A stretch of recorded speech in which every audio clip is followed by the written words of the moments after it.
Welcome to the Double O Podcast, episode 48. I'm your host, Pennywise TV, And I'm your co-host, Skillz. and we're talking about Daemons of the Shadow Realm again. We're also talking about Witch Hat Atelier episodes 6 through 7.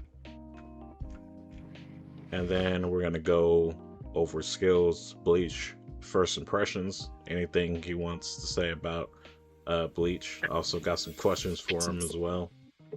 And then I'll be giving my first impressions of Frieren. I believe I've watched the first 7 or 8 episodes of it, so barely have gotten into it. And then lastly, we will have our top 5 JJK fights of the entire show. So anything you want to say before we get into Daemons of the Shadow Realm, episodes 5 and 6? I'm still rocking with ReZero as my favorite anime. Top favorite anime of spring? Of the spring, out of what I've been watching, as a give or take, because Restoria is actually up there. So You started season 2? yeah, caught all the way up. I'm rocking with it. I haven't seen the last episode. So the first episode after the epilogue. Prologue. I haven't seen. Did you watch that first episode? That prologue? Nah. I've All right, only yeah. seen the last episode I seen was episode 4 of season 2. Okay. So I guess we can talk about that next week. Yeah. Okay. I did start the first episode of Dora Hedero. I will be watching more of that as well. But Season 2? Yeah, season 2. All right, I'm gonna go ahead and start watching that then. I'm gonna watch season 1. Okay. Dr. Stone. Yeah, I need still to watch it. I still haven't watched it. I'm not gonna lie. I still haven't watched it. I've been putting shows on hold for months. I'm not gonna lie. I need to watch it. I have it in queue. I was just about to watch it the other day, but then I saw ReZero, Classroom of the Elite, and I was just like, man. I literally have it started like 2 minutes in. Where are you on Dr. Stone? Yeah, let me see. It's most likely the first episode of season 4. So I finished all of season. Yeah, I finished all of season 3. Season 4 came out. I didn't watch the first episode. Ryusu versus Sinku. I did not watch that episode. So, dang. So you have 3 parts, because season 4 I believe is 3 parts. Part 1, 2, and 3. And part 3 is the final part, I think. How many episodes is there? I don't know. Watch. Probably like 12 episodes apart, something like that. Oh wow! Yeah, I got a good time. A good time ahead of me. Yeah, we got like 6 episodes left. So let's hop into Daemons of the Shadow Realm. Before starting episode 6, I guess I'll just start off first. I thought that this anime was pretty mid. Not gonna lie. I think Fullmetal Alchemist Brotherhood hits way harder in the beginning. First 6 episodes, first 5 episodes, I think Fullmetal Alchemist is just way ahead of this anime. I don't even think it's close. There's nothing wrong with this anime. It's solid. But there's just really nothing special about this anime. The sister, I think she's still a little bit one-dimensional. She showed a little bit of her serious side in the beginning, just for a brief moment. But as soon as she saw her brother, she started showing her bubbly side. And she's just been bubbly since then. She hasn't switched back to serious mode. She's been, oh my god, my brother, where are you? We need to save you. Can I hug you? If I do this, can I hug you, brother? She's just kind of one-dimensional right now. But she is growing on me. But I think the shining star is Yuru, the main character. I think low-key he is carrying the show by himself. And that is a pretty big feat. Especially when you have to, you have the expectations. People don't talk about this, but this show has high expectations because of who the creator is, creating arguably a top 10 anime, Full Metal Alchemist Brotherhood. It's not in my top 10. I know. Sorry. But it's in a lot of people's top 10. So, would you agree this anime has a lot of expectations to perform? Based off what you said, I would say it does, but I didn't even hear of this. I've only seen like a clip. I can't remember where I even got the show from. But I told you about it, but I don't know if you heard about it before. I told you it was from the creator of Fullmetal Alchemist. based off that information, I would say there's high expectations. It's just really hard right now because of all the animes out right now that it's competing with. But also, yeah, this anime is below mid for me. Dang. After I got, yeah, watching these episodes, I'm just realizing like this show, it fails to compare to Brotherhood. So if we're holding those two candles together, this is gonna make the show seem. Seen Brotherhood, check the show out. But if you've seen Brotherhood and you can't help but to compare, you're gonna see how weak this show is.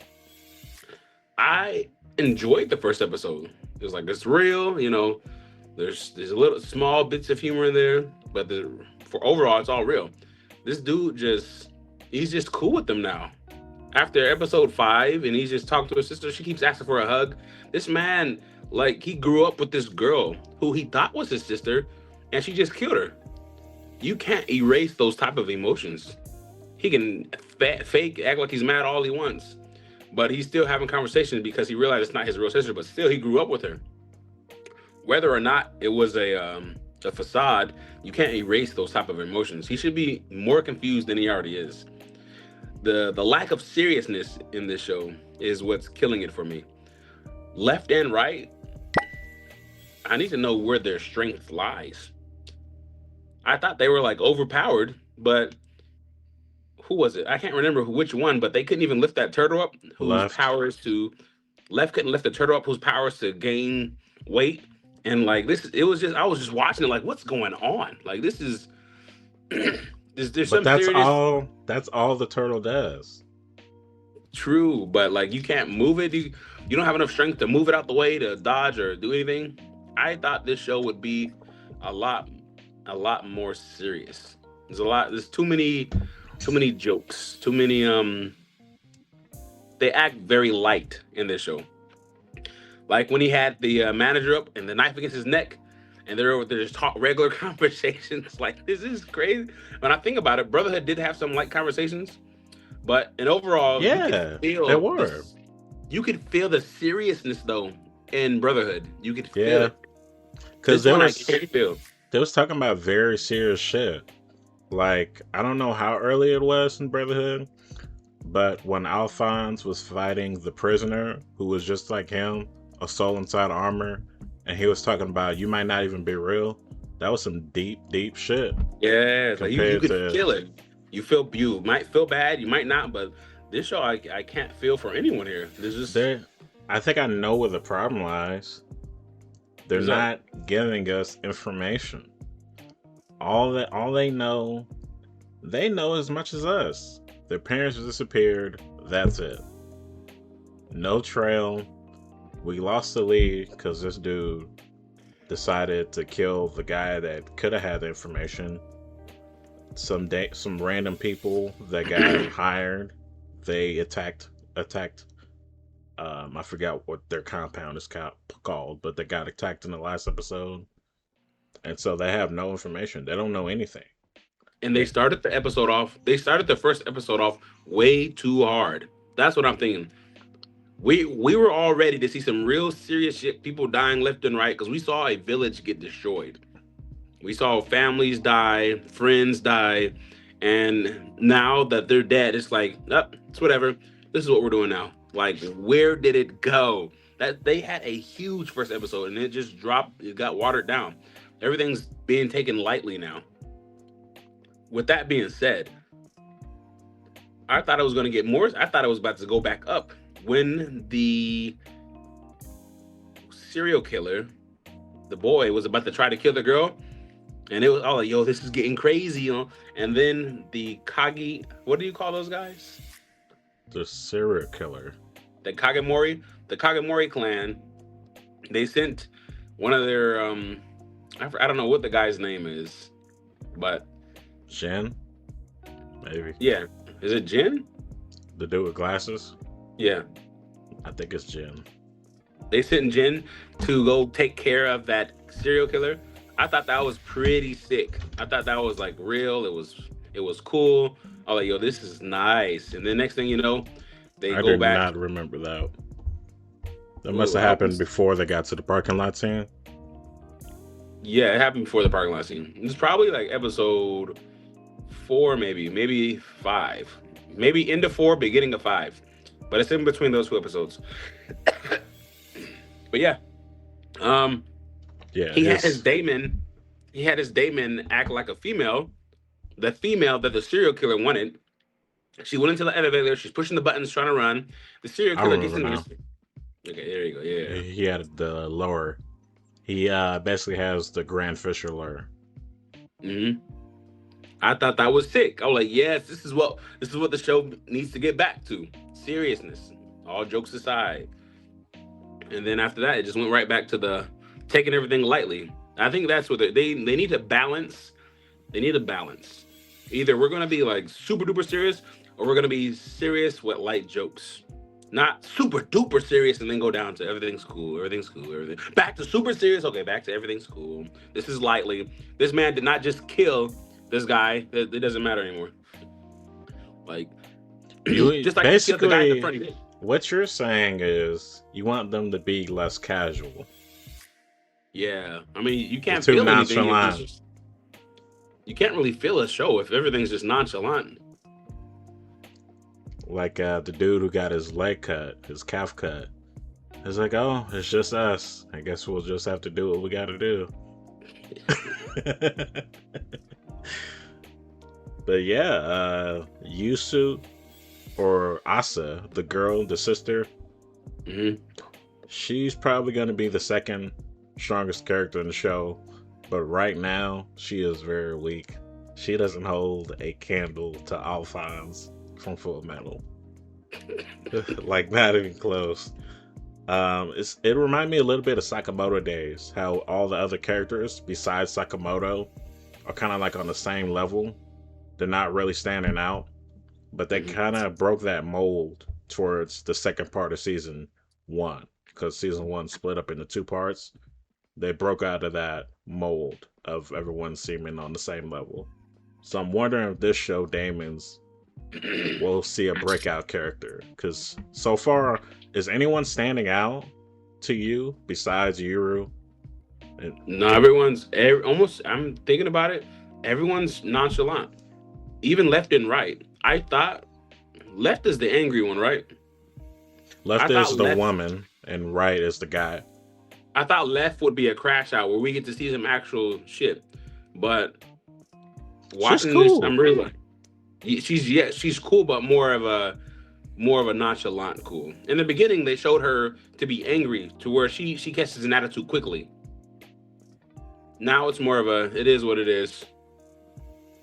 We got swallowed. It is what it is. You're not afraid. We just got swallowed. I'm like, what? Why is everyone not caring So you about want anything them? else? So you want them to be panicking? You want them to be panic? I want to feel. I want to feel so that I can feel. If everyone's just nonchalant and cool, where do you feel any type of emotion for the show? Because I think you said that Yuru wasn't feeling confused.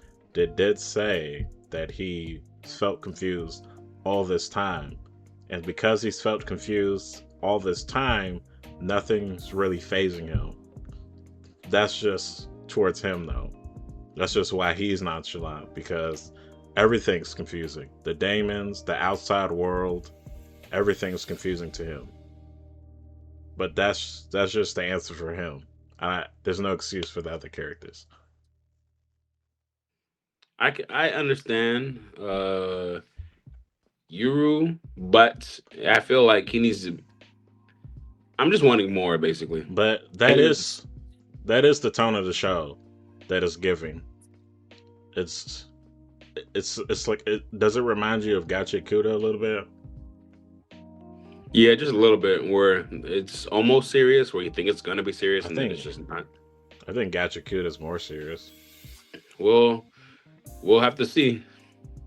All right, so I don't have anything else. Asa, she's like I said, I think she's gonna be the second star of the show. She might be a little Pascal Siakam. Do you know who that is? Mm-mm. You don't mess with basketball like that. Basketball. Rarely. Well, Asa's like Pascal Siakam, perennial all-star, and Yuru is kind of like Cooper Flag, that rising rookie star in the anime world. Okay. So we can move on to Witch Hat Atelier, episodes 6 through 7. So episode 6, we got introduced to a new character, the Watchful Eye, All Rugio. He keeps a watch on things, make sure the witches that's leading the Ateliers aren't up to mischief and abusing their powers as witches, which Qifrey is absolutely doing because he's keeping Coco's secret and took her on as an apprentice without asking anyone. So he's on his bad side. He was thinking about snitching on Qifrey to the Knights Moralis. That's basically the police in this world for witches. But he decided not to. Because of Coco. Coco and her charm and her charisma and her love for magic. Yeah, I think more of it of the love for magic, and more of it as it was actually his spell that she loved.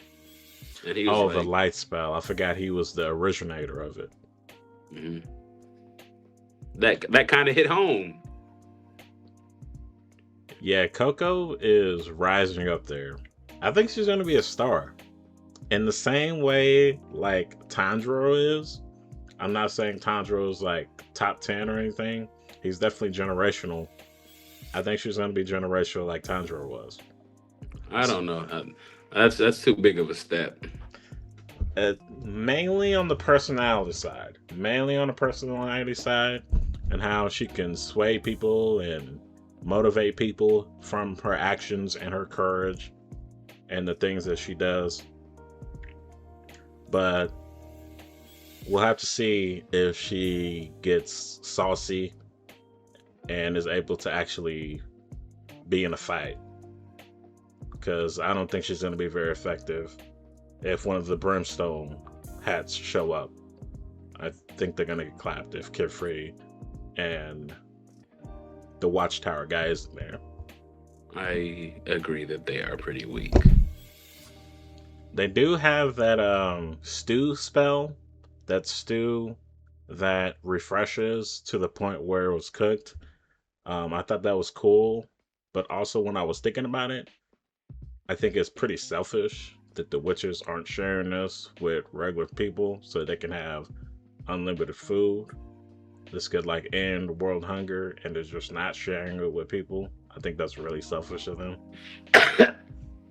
Politics. But if you don't have anything to say about the episode 6, we could talk about episode 7 when they pulled up to the riverbank to save them people. That's where I'm more talkative about episode 7, where at the end of episode 6, the people come to what's his name, Qifrey's little house, his hut. They're asking for a witch, and Agott hears she's a, huh? It's an Atelier. An Atelier, whatever it is. Agott wants to go. She wants to join, and she's like, no. Qifrey's like, no, you can't come. It's too dangerous. And she's upset. She's getting fit. She feels like she's being treated like a kid. She's never going to be able to prove her worth or her skills. But the Watchful Eye, he's just like, she can come. And then, after that, oh, wow, there was a change of tone quickly. And then the rest of the witches wanted to come as well. I'm just like, okay, let's see what's going on. So, they get there to the place. They see the carriage in between the lake as the water's just thrusting down. I'm over here thinking like, how are they gonna get it out? Like, what's the plan? What's the move? And then Qifrey jumps in there with this big ass Excalibur. Wasn't that big? Water. it was a nice sword. It was a cool looking sword though. He jumps in and he splits the river. I thought that was pretty sick.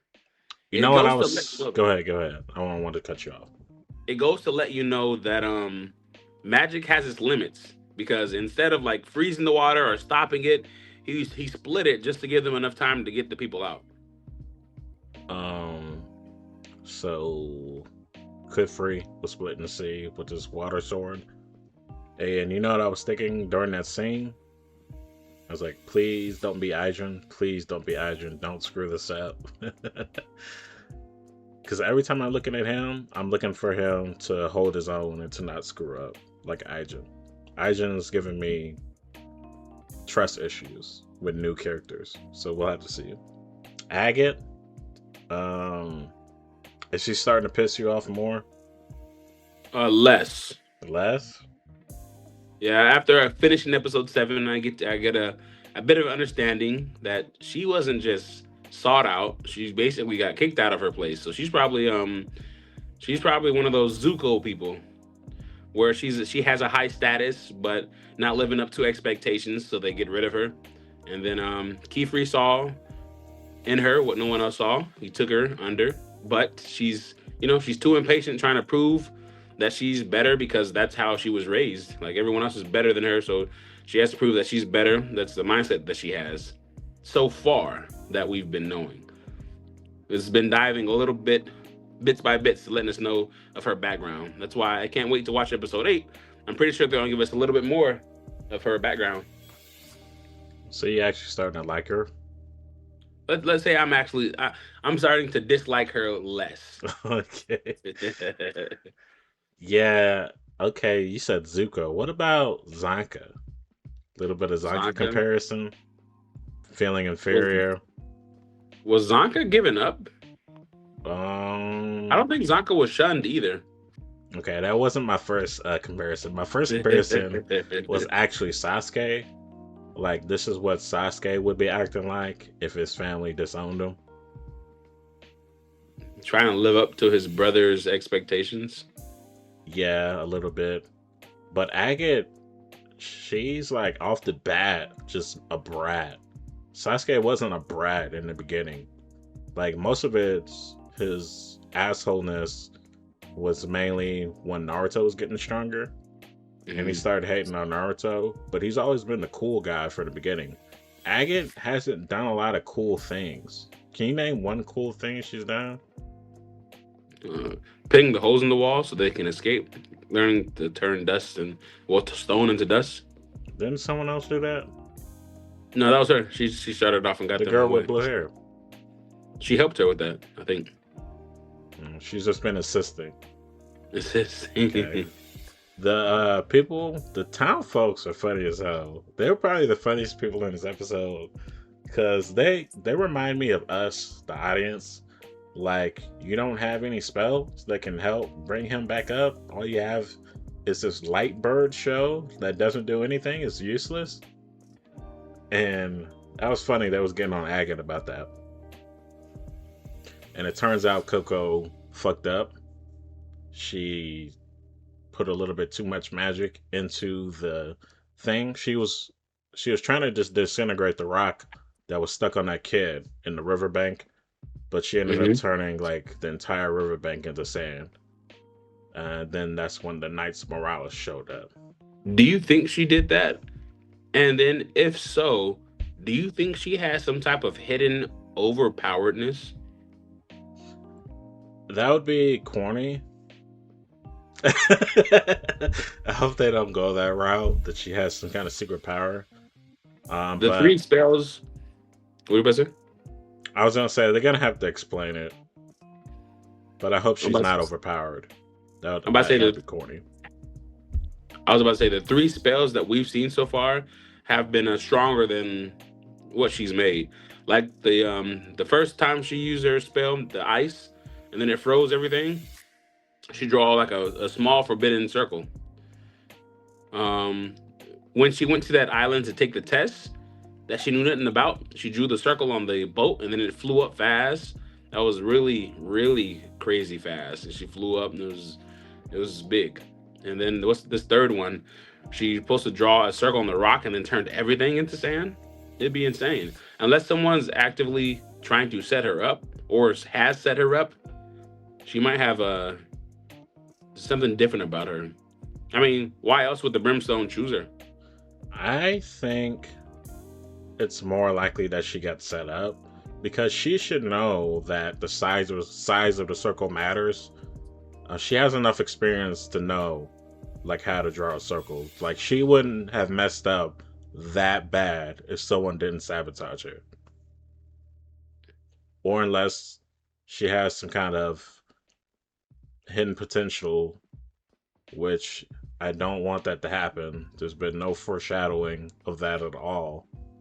No hints of that at all. Unless I hope someone set her up. unless her dad is with the Brimstones, or her dad was evil and then he tried to become good, but they killed him.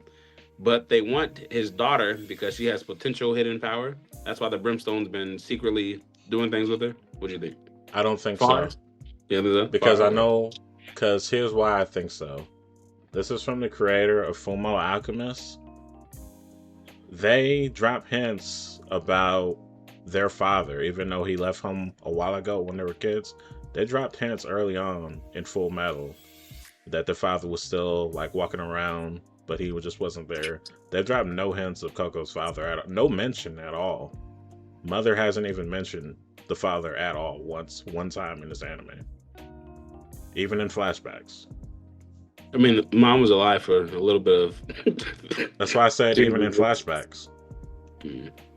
So that would just be bad writing. I can't wait to see what this is. What's gonna happen though? Yeah, I'm gonna have to see where it develops more.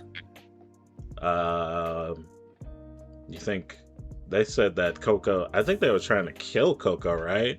I thought they were. I thought they were gonna try to Yeah. arrest her, but I could have sworn it said now we have to like obliterate you. Yeah, some type of erasure. But I know Qifrey's on the way, so Qifrey's gonna get there. I know they're gonna fight, and I'm wondering who's about to die. I'm thinking it's between Watchful Eye, Qifrey, and somebody. But I feel like Watchful Eye might die. Yeah, Qifrey's not gonna die. He's too cool of a character. So you think the Watchful Eye might die from a scuffle? Because I don't think he's gonna like betray the entire Witch Kingdom. I don't think he's gonna betray, but I think he's going to speak to them and talk to them like, hey, like this is what's supposed to be going on. And then he's like, hey, you're supposed to be the Watchful Eye, you're supposed to report. And he's like, and then goes on from there, and then he's just fighting for his life. He's got to protect. He chooses to protect the love of magic over whatever they got going on. I think they're all gonna get arrested. They're gonna be put on trial because this is a very serious thing. She's not even supposed to be using magic, and she disrupted this entire river. She destroyed the river. Allegedly. Yeah, she might have got framed. But we'll see in the next few episodes what happens in the Witch Hat. You want to move on to your Bleach first impressions? Sure. I mean, we're talking about what episodes first impressions are we gonna give? Because if we're talking about 1 through 10, I'm telling you, I couldn't do it. It took everything in my soul to watch Bleach, man. I think I watched the first 10 episodes or 7 episodes maybe 3 times before I was able to fully commit myself. I started having it as background noise until eventually I think I saw something that was something that caught my eye. I think it was when they first found the monster who killed Ichigo's mother. And then that's when I started paying attention. Like, what's going on? His mother they found the demon or hollow that killed his mom. That's when I started paying attention. Talking about when they went to the cemetery? Yes. And then they ran That's into when I Grand started paying Fisher. attention. Yep, the Grand Fisher, and then they sent over a Soul Reaper to find out what's wrong with Rukia, and then I'm just like, I'm over here thinking like, why is it so bad that she's here? Like, what's going on? Is she not supposed to be protecting? And then what are they talking about arresting? What is she getting arrested for? And I'm just trying to put two and two together, so that's getting me to pay attention more. And then Rukia's brother comes with, I forgot what that guy's name. I forgot both of their names. Renji Yeah, and with Renji. Byakuya. Yeah, Byakuya and Renji show up, and then Renji's being a dickhead, and he's talking about, you thought shit was gonna be light, like this is over for you. Like, I'm like, what did she do? I'm really trying to figure out what did she do that they're talking about low-key death sentencing, and she'll never be forgiven, and this is a capital crime. I'm like, what's going on? And I'm seeing this, and I'm just like, so this is what a real Soul Reaper is, because he was telling her how he's stronger and everything, and Ichigo fights. And I'm thinking, like, why is Ichigo as strong as this guy? I'm confused. I'm like, I thought this guy is like, Ichigo just might be that dude. And then I'm thinking, like, Ichigo's about to go against the captain. They said she was telling him how there's no way he'll level up to the captain. I'm like, I don't know, bro. Just dodged. He just, like, took care of Renji. And then the captain saved him, and then the captain just walked past. Oh my God. So they're on completely different levels after Byakuya destroyed Ichigo. So now I'm really watching it after that. And then now we're on to the trying to save Rukia fights. I'm seeing Ichigo get stronger, and I'm starting to see that he's just that dude. He's got strength, spiritual pressure, a lot of it at that. And one of the fights that captured me when I was completely locked into the show was Ichigo versus Zaraki. And I'm just like, how is he supposed to level up to this dude? This dude, I'm learning this dude doesn't have Bankai. He doesn't have his... Versus Rocky? Who's that? Zaraki? Oh, Zaraki. I thought you said Rocky. Nah, I'm talking about Zaraki. Yeah, I watched that entire fight, and I'm like, damn, this dude is strong. He's telling Ichigo, like, he'll give him free hits and licks and, like, do whatever you want. And as I'm watching this, I'm just like, yo, so this is the strength of a captain. Because he's supposed to be dodging captains. And after that, Ichigo has gotten stronger while fighting. But first off, the spiritual pressure that he was releasing, I thought that was cool as fuck. Just everyone's getting scared and sick and feeling, oh, you don't want to be over there. I'm just like, yo, this is crazy. Ichigo manages to pull the fight out and win because of he uses his sword's actual power, and the sword has a name. And I'm learning more about how these swords are just, they're actual, like, they're not people, but let's say they're actual beings. And while they're talking, Zaraki states that his sword doesn't have a name, and that even if it did have a name, he's not listening to it. So he's that strong without using his sword. And what do you call it? Before Bankai or something else? Shikai. Yeah, he wasn't using his Shikai this entire fight. This was just off of instinct and just pure badassery. And I'm just like, yo, this is crazy. And I'm just thinking, how strong would this guy be if he was in tune with his sword? Yeah, it's kind of crazy. And then on top of that, fast forward more, back to Zaraki again, he fights two captains.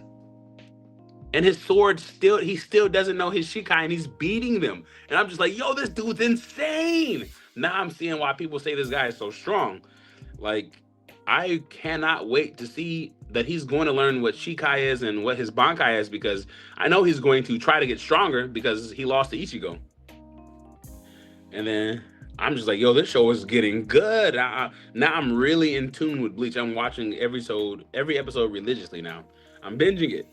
I got to the point where Renji finally fights Ichigo again, and he's telling him, like, yeah, I'm 10 times stronger than I was when we faced each other. I'm like, yo, what? Now, it answered my question, how did Ichigo low-key beat him? Not really beat him, but he bested him. Mm-hmm. And it was like he wasn't even at half his strength. I'm like, that's crazy. So, answering my questions, I'm seeing what's going on, and I finally see who's the mastermind behind it all. And then Aizen comes through, and he's just saying from the beginning, he's been sending out these notes. So Rukia never really committed a crime. It was just Aizen just made it seem that way. And I'm just like, yo, this is crazy. Now I understand. And yeah, I enjoyed that. The Soul Society arc. It was pretty cool. Safe to say you've been missing out. Missing out. Yeah, I have been missing out. I should have been. I've always known I was missing out. I don't know why. I just never. You didn't think it I was really like never that? tried. I don't know, man. I feel like I've tried Bleach so many times, and then I just kept giving up. And then I was like, fuck it, never cared. What was the episode that really turned you to Bleach? The episode where they went to the cemetery and Ichigo was about to face off with the Hollow that supposedly killed his mom. And then the Ichigo fight when he fought him. Yeah, when that one was where I started paying attention, and then where I locked in was Ichigo versus Renji and Byakuya. Okay, that's about the same with me. Like growing up, Bleach put me on to anime. Um, the intro had. Do you fuck with the intro? The first intro? Yeah, I do. Yeah, I didn't skip that intro when I first watched Bleach. The first episode where I was like, okay, this anime is different. The first episode was when Ichigo blocked that Zero from the Menos Grande, and he like reflected it. I thought that was like the most epic thing that I've seen so far in that show to that point.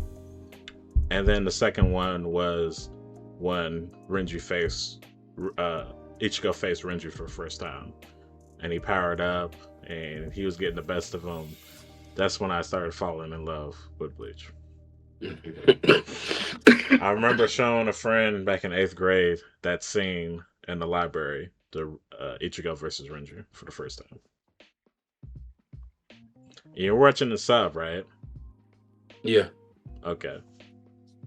I've watched the entirety of Bleach in sub and dub, and they're both equally good.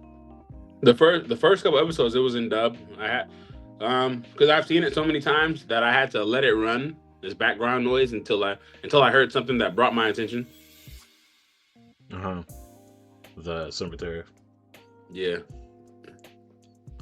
So is Aizen living up to the hype of a top tier villain so far? Not yet. I'm missing something. I don't know what I'm missing, but I'm missing something. I'm enjoying the show right now. Like I can say that, but you haven't really seen his strength yet. Is that maybe what you're missing? Yeah, that's what I'm missing. I'm missing why information, because I don't know why he turned on the Soul Society yet. I don't know what's going on with him. Why he did what he did, just for strength? Is that like his true purpose, or is there more to it? He wants to be a king or something. He wants to be the most powerful villain. He seems pretty sick. Like he killed the girl who respected him the most. He killed, and the reason was really there was no reason. I mean, that was the reason, because he respected him the most. I was like, what? You killed her for that? It's crazy. Easy. She was easy to manipulate. He chose her. And do you have a favorite Bankai reveal? Bankai? It's shown probably like 2 or 3. I'm probably messing with Ichigo's more, but I do actually like they showed a couple Bankais. I like Tosen's, but I think I'm rocking with Byakuya's more. 1,000 swords that all break a piece into thousands of pieces, and they're like flowers, so you barely see them. So that's actually pretty crazy. That'd probably be one of my favorites as well. And is there any character that you're disappointed in that you thought was like that but actually isn't? Probably Chad, but it's only because of everything I hear from people. I've only heard if it's a one-on, it's like that. Hearing you hear if it's a one-on-one versus Kaido, bet on Kaido. I've been hearing stuff like that. If it's a one-on-one with Chad, bet on Chad. But Chad really doesn't care about anything. The only thing Chad really cares about is like fighting for Ichigo. And after I watched that part, I realized that Chad's not really a banger. He's just Chad. He's Hey, fighting for Ichigo. He's not like he doesn't want the smoke. He doesn't care for it. what? No, he does want some smoke. What are you talking about? Have you seen? I mean, maybe later in the episode, but what I've seen was He's never ran. yeah, but he's never went to fight. He never said, "Where's the smoke at Gibbs?" He's literally doing these things for someone else. He's doing this for Ichigo. But he's went up against lieutenants, captains. I've seen him go against one captain, and he was only doing this because he wanted to get to Ichigo. He was like, I need to get to Ichigo. He said, move. I don't want to fight you. He's like, I don't want to have to do this to you. All I'm saying is he's not scared of smoke. Yes, he's definitely not afraid of smoke. That's one thing I know. But it's not like he's about it. He doesn't care for it. He doesn't go engage. Go engage. Yeah. Ichigo's about the smoke. Ichigo will go. Yeah, Chad is Ichigo's best friend. So he gets invited to battlefields that he shouldn't be on. That's why he gets the invite. He's a day one homie. Oh, so where are you at right now in Bleach? I'm on like episode 115. I'm where Ichigo meets another character who is also a hollow or has the power of a hollow. I'm actually thinking they just brought back the Grand Fisher. So I think Ichigo's about to fight the Grand Fisher for the second time. Okay, I thought you were on episode 160. No, I'm not up there yet. I gave Bleach a little break because I binged it all, and I also was falling behind on all the other anime. Okay. Well, that's all I got for Bleach. Did you want to say more about it? No, I just can't wait to finish this so I can get to the Blood War. I heard that's where shit gets really sick and wild. Were you impressed with the Ichigo versus Byakuya fight? Yes, I was. I truly enjoy Ichigo's Bankai as well. And his mask. I can't wait to get behind his reasoning on why he has so much spiritual pressure. How he's had it before. It's like he was always a Soul Reaper, or he had the power of Soul Reaper, but Rukia just awakened it. So I want to figure out what's going on with that. And why was his friends already have powers as well? It's like they were all connected by something. Do you want to see more of Hollow Ichigo? You looking forward to seeing more of him? I know he's gonna have to fight him, and based on what I've seen so far, Ichigo's gonna have to fight him, and then I'm guessing that'll be Ichigo's next boost up. He'll fight his Hollow self, beat him, and then he'll be able to come Hollow as well, and he'll just get stronger. Okay. Well, you fucking with Bleach this heavy. And you haven't even gotten 1,000-Year Blood War arc, which I told you years ago, that's what took it over the top. Over Attack on Titan, shot up to number 1. All right, bet. So, I'll talk a little bit about Frieren.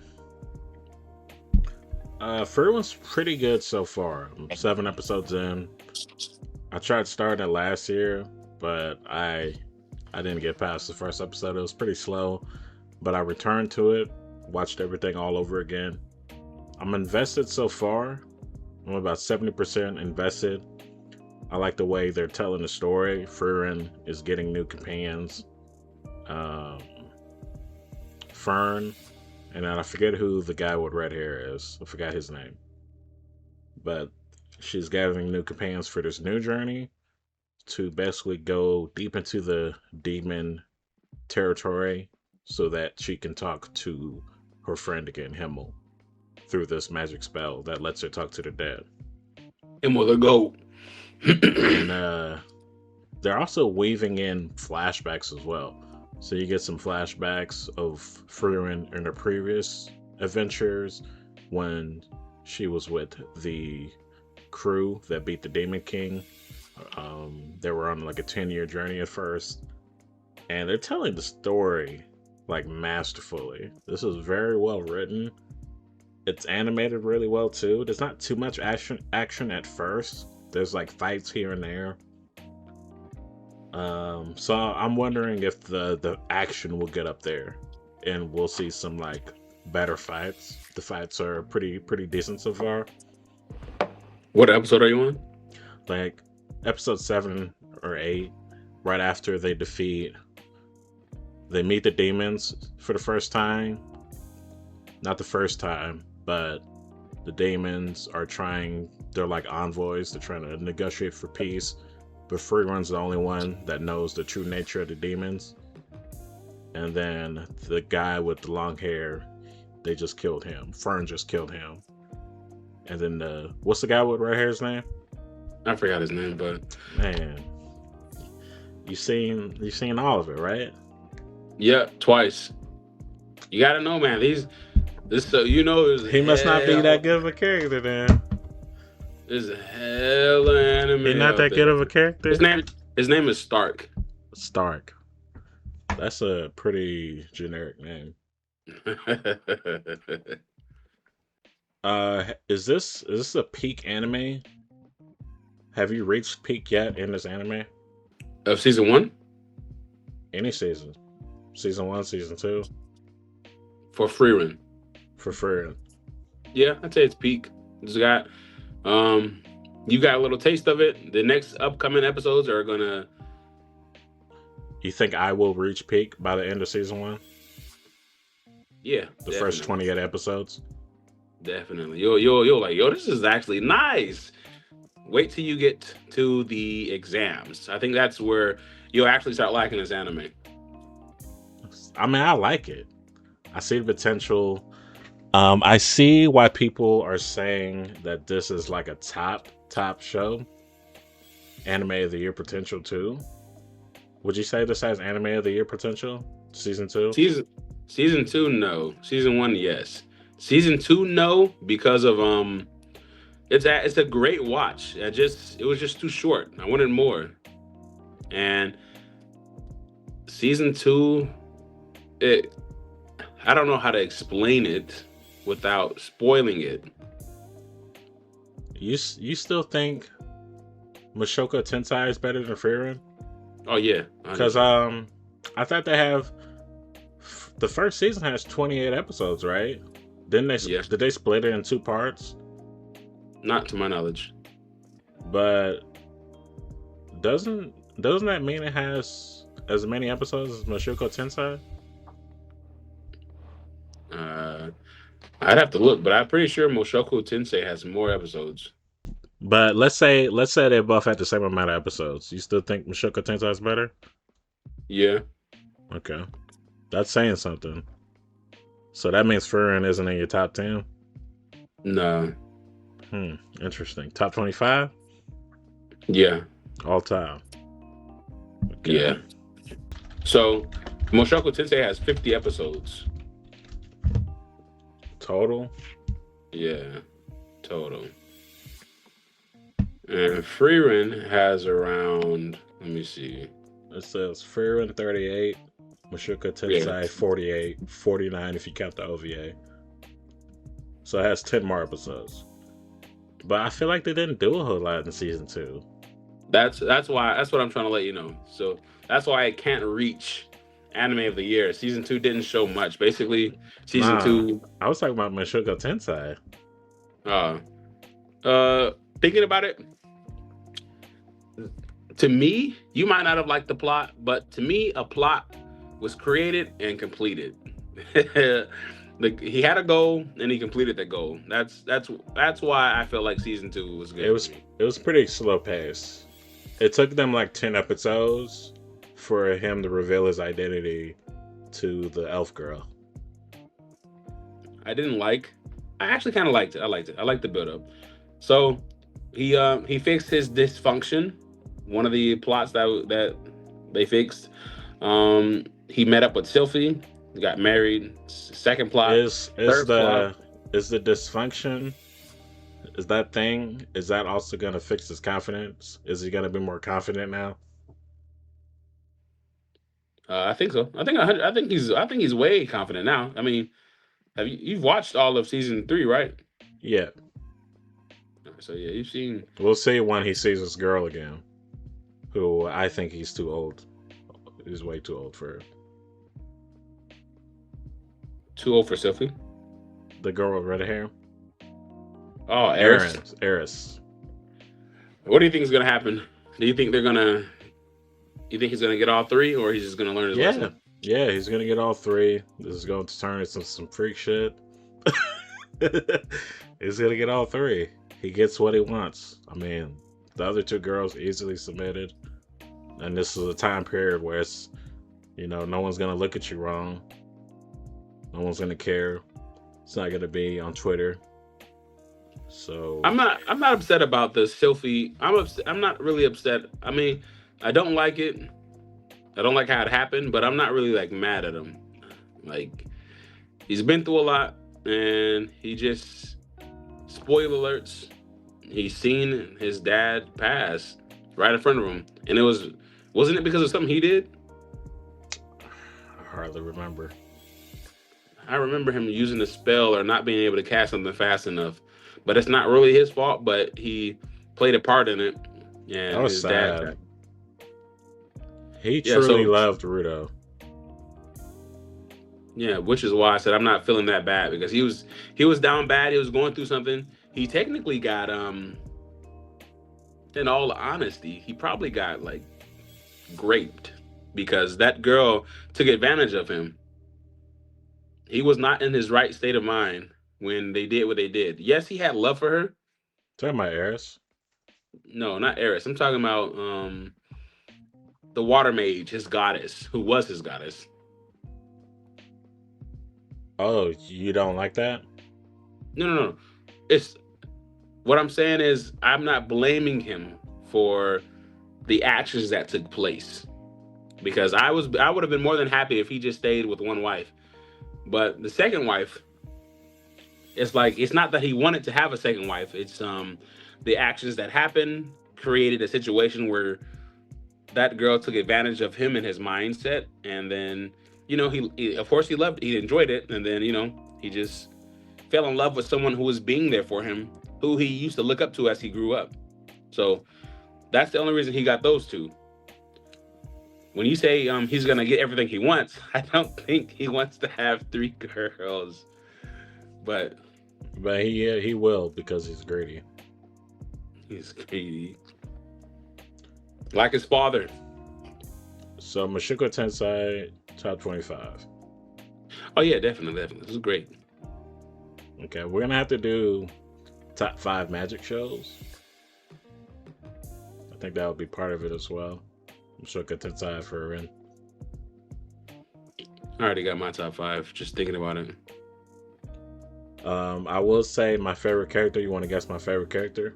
I'll give you 3 tries. Frieren? No. And Mushoku Tensei? Frieren. Okay, so in Frieren, I'd say it's between. I'm gonna do Fern as an honorable mention, and then the 3 that I would say is that girl who can,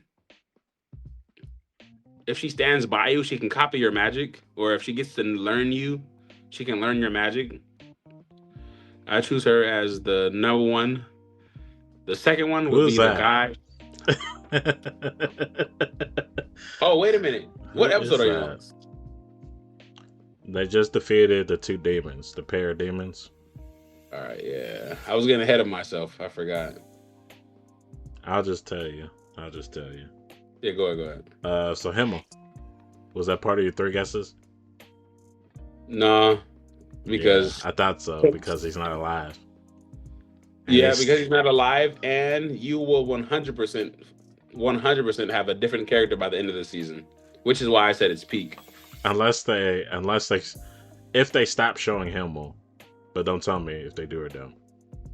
All right, but I'm just letting you know, rather they do or don't, you're 100% gonna like another character by the end of the season. We'll see. That's why I said it gets peak. Near the end of the season, there's a special treat waiting for you. So I should know who you're talking about. Yeah, you'll when I know who I'm see talking them about. And they'll more than likely be in your top 3, top 2, if anything. of this show. Yeah. Okay, we'll see. So he's a fan favorite, kind of He like is. Kenpachi is. Yeah, and isn't that crazy? Someone who's not alive in this show is a fan favorite. You talking about Himmel? Yeah. I was talking about who you're talking about is a fan favorite. Oh, mine? Oh, yeah. Mine's a fan favorite as well. Okay. One thing I will say else about Frieren is that I do like that the demons are actually bad people, and they have no. You can't compromise with them. They're only speaking your language to deceive you. That's their only purpose of speech. So I do mess with that. So you want to go to top 5 JJK anime fights? Yeah. Heads or tails? Tails. Looks like tails. All right. I'm going to go first. Okay. Coming in at my top 5, one of my favorite fights, which actually put me on the show. Well, got me actually watching the show, was Gojo versus Jogo. 術式反転赤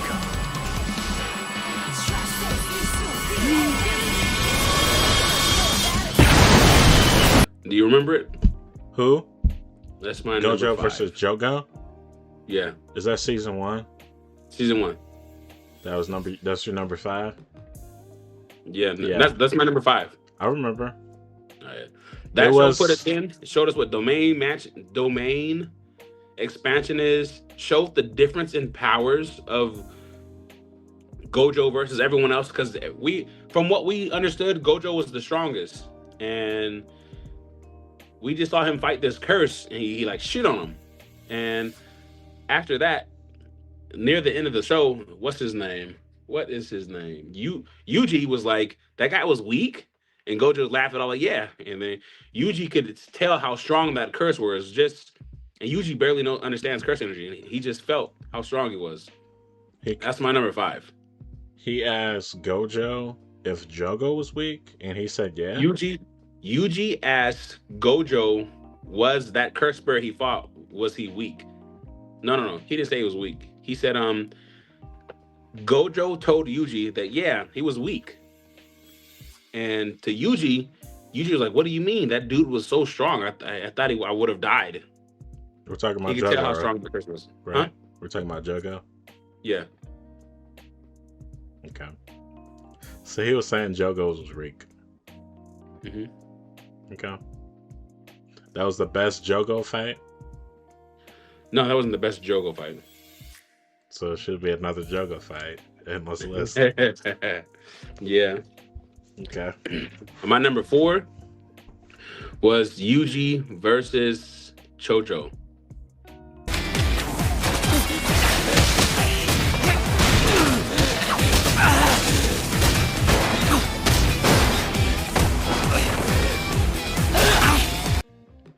Choso, Choso, yeah. his brother. Yeah, I thought that was pretty sick. How they detailed it and how they're fighting in the bathroom.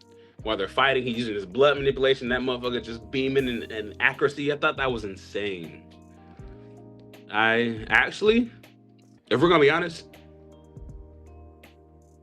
I did like the fights in season 3, but my favorites are in season 2.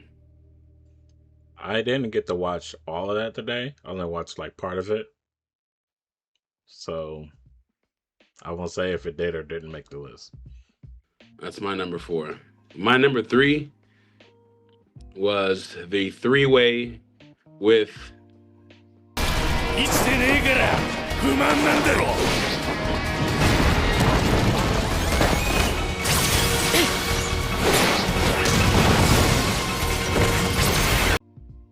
I forgot all their names actually. Yuta, Ryu, Euro, and the cockroach, Kurorushi. I thought that was sick. I liked how he was using his powers, how he was using curse energy, how he was hiding. I really think Yuto's his GOAT. I felt like he was holding back. He said he wasn't, but I felt like he was holding back for the most part for a while. And he wasn't even trying to kill anyone. He was just trying to make them submit. The guy with the hair?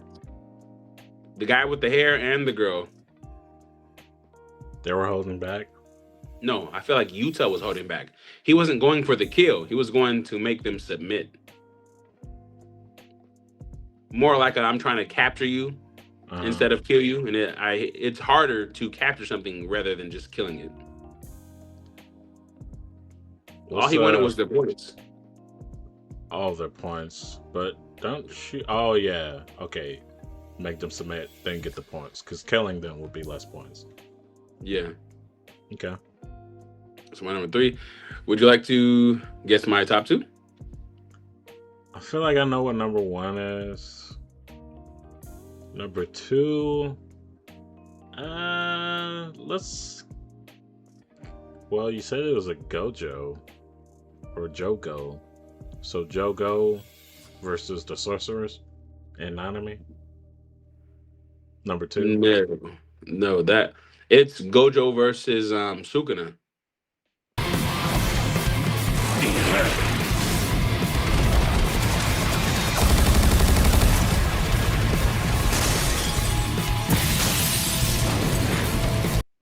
Gojo. Oh, I thought you said there's. Okay, I thought you said there was another Jogo fight. Yeah, that's it. Did I say Gojo? I said Jogo. So you meant to say Gojo? No, I meant to say Jogo. Jogo versus Sukuna. That was your number 2. Yeah. Demon versus Demon. Mm. To be honest, I don't remember that. That their entire fight was crazy. The best part in that fight was when Sukuna ore farmed and Gojo opened up a big fireball, threw it at Sukuna, and as he sat next to a bunch of curse users, Sukuna told them that if anyone moves within a 100-meter radius before he tells them to go, the sorcerers and the fireball. You know what's funny about that? I didn't know that was that fight because that moment to me just overshadows everything.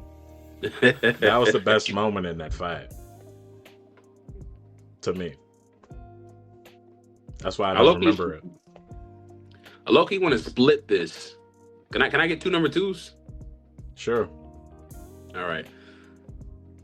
The second part of number 2 was Sukuna versus Mahoraga. I thought that was one. Was that your one? That was my. I actually had it in there. I wrote it down, but my iPad died, so I was trying to remember the list.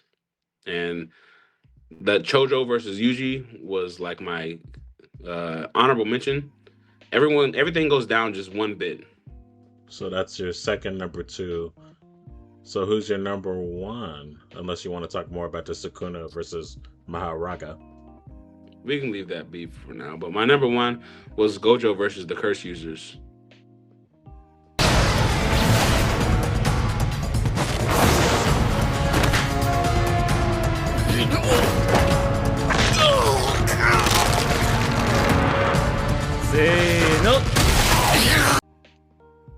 And that's when he lit up Nanami.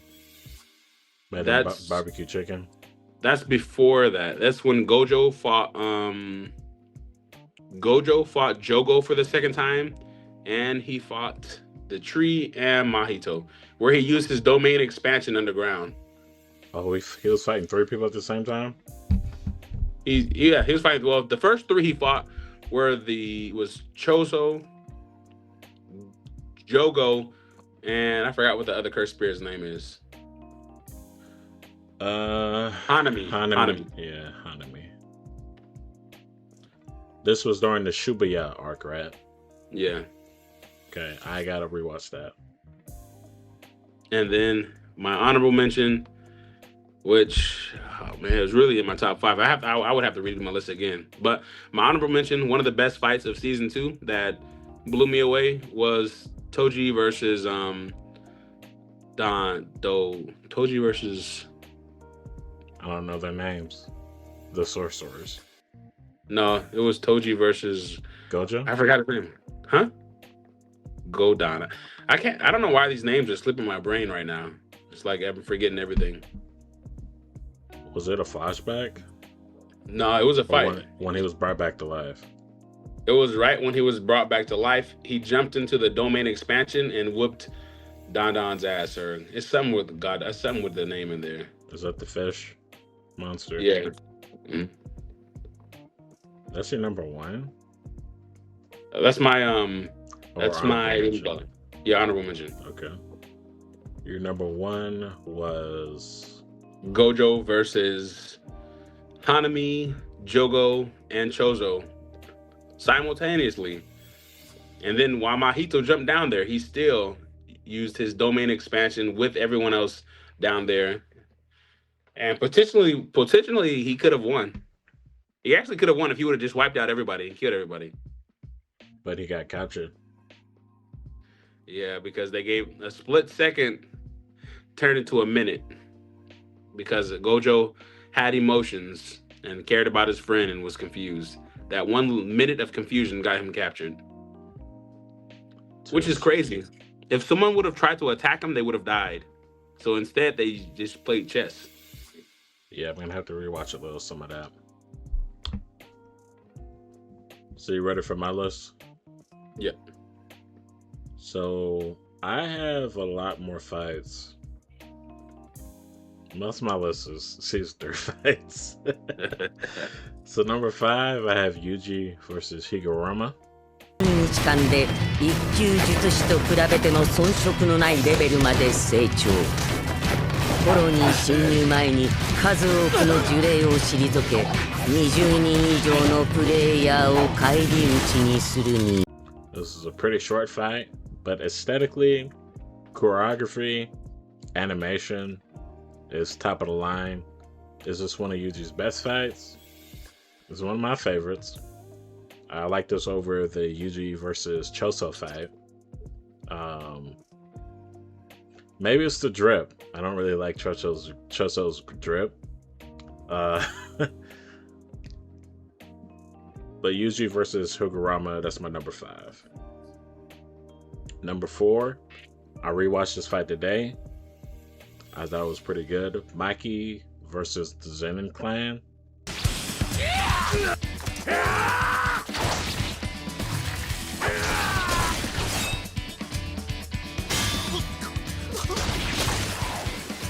It's a little bit unfair because she's fighting not only fodder, she's showing some saucy moves against them, but she's also fighting like top tier Zenin clan members. She basically fought everyone. And even the final fight, I'll throw that in there as well, against a dude that can move in frames. That was pretty cool. So she was just running the Zenin gauntlet. And that was pretty cool. That was easily the best Maki fight, moment, scene, episode of her career.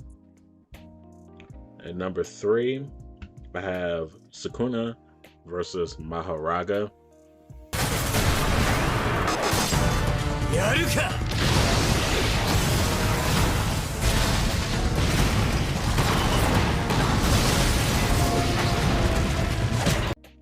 I don't think this fight was that good. It could have been better. Like, it sounds crazy, but I think it could have been better animated. You know, like the scenes where they're like showing the kung fu and the poses. It could have been a little bit more polished and smoother, cleaner. But they were just going for like creativity and fluidity. But I'm not knocking it for that. The fight was phenomenal. I love the scale of the fight. Reminds me of the chainsaw fights with Reze, the huge explosions going through buildings. And Sukuna's just calm in the pocket. He's not pressed. He's actually welcomes the fight. And he knows he just has enough in his tank to be able to take on Maharaga with his dissect ability and him just continually slicing up Maharaga. So number 3 is Sukuna versus Maharaga. Number 2, I have Megumi versus Reggie.